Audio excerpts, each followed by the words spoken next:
Just yesterday, Republican presidential candidate Donald Trump announced sentient deck chair and Breitbart executive Steve Bannon as his new campaign manager.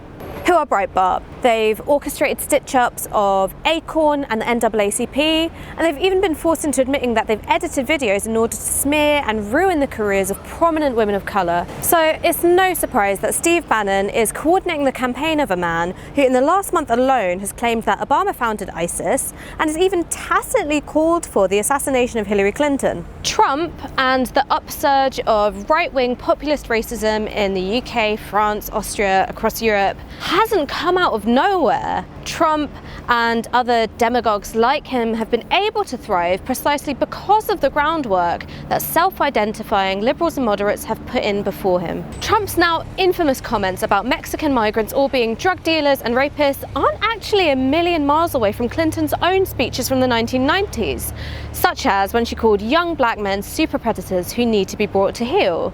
And what's more, she fully backed husband Bill's 3 strikes policy, which disproportionately incarcerated working-class people of colour. In a typically slick Clinton move, Hillary brought out the parents of Humayun Khan at the Democratic National Convention in order to celebrate their son's sacrifice and to tacitly critique Donald Trump's call for a blanket ban on Muslims entering the US.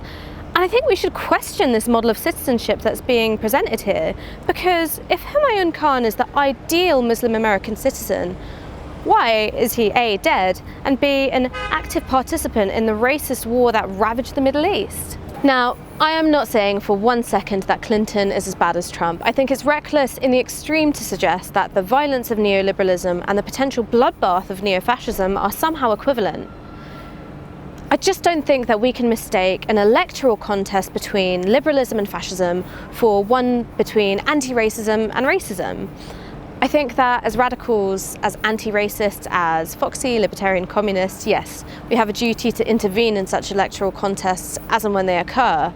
But what's more, we have a duty to recognise that racism is absolutely integral to the everyday functioning of the state, and that we as anti-racists have a duty to disrupt and dismantle this racist state by any means necessary.